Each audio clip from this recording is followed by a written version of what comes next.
Good morning, good afternoon, good evening, depending on where you're watching me from. Welcome back to my YouTube channel. I'm Funke.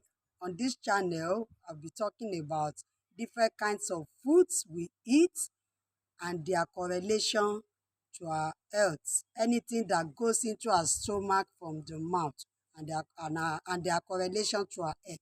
So today, I'll be speaking on the effect of seasoning cubes. Wonderful topic, right? Seasoning cubes. You know, in my country, Nigeria, we refer to seasoning cubes. All seasoning cubes are referred to as Maggi. That's very wrong. So those of you watching me on this channel that used to refer to all the seasoning cubes as Maggi, it's not it's not the correct what do I say, the correct word to use. So we have different kinds of seasoning cubes in the market. So I'll be talking on the effects of seasoning cubes that you should know. Everyone is familiar with seasoning cubes. Hardly will you see a dish cooked without adding a seasoning cubes or two, because it adds great flavor to whatever it is added to, improving the taste and aroma. There are so many brands of it in the market today. The taste of them all are almost the same, and we all have our favorites among them. I have my favorites among the seasoning cube, but I won't let you know. So we all have our favorites among them. These seasoning cubes come in different flavors such as stew, crayfish, chicken, and so on. People use these seasoning cubes without wondering the effect it may have on their health. It is no doubt that it changes the taste of food, but long time or excessive use of them could have some effect on your body. A good way to check this is to examine the ingredients of your seasoning cubes. An average seasoning cubes will contain the following. Average seasoning cubes have like 30 ingredients combined, put together in a seasoning cube. You can imagine. An average seasoning cube contains salts, monosodium glutamate, which is MSG, sugar, hydrogenated palm oil. The hydrogenated palm oil is made from palm tree, solid at room temperature and whitish in appearance. It contains cornstarch. It contains dehydrated beef or fish, depending on the flavor. It contains caramel color. Caramel color is the most widely used non-synthetic color in the food and beverage industry. It contains animal flavor, which is extracted from a plant or animal source. It contains disodium inosinate, generally produced from meats, including pig fat. That is disodium inosinate. It is generally produced from meat, including pig fat. It contains spices, turmeric, and preservative. Can you see everything that is included in seasoning cubes? What I've just mentioned now are 13 ingredients that is made of seasoning cubes. Now, in all the ingredients of seasoning cubes mentioned that I've just mentioned, there is almost nothing natural there, as everything has been processed in one form or the other.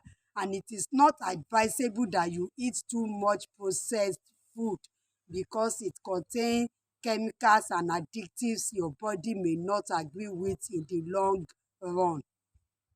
The major concern here is the salt content. Some seasoning cubes contain as much as 2.50 grams of salt, accounting for more than 40% of the whole cube. That means that in a cube of seasoning cube, you have like 40% of salt. Please, I want you to follow me carefully so that you get what I'm saying here. To fully understand the danger here, an adult should not consume more than 5 grams of salt per day.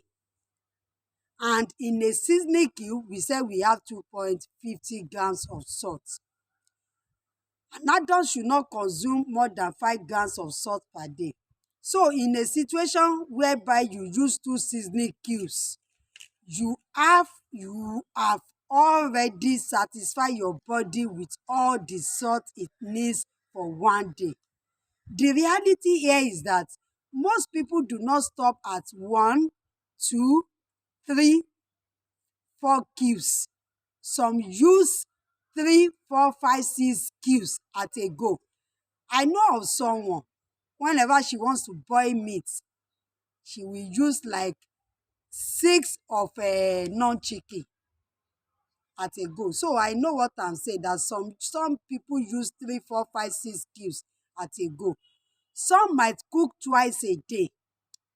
Some will cook rice, stew, vegetable, flooding their system with salt.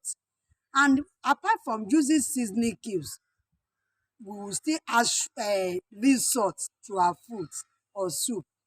So seasoning cubes are high in sodium, and taking excess amounts of sodium is linked to high blood pressure.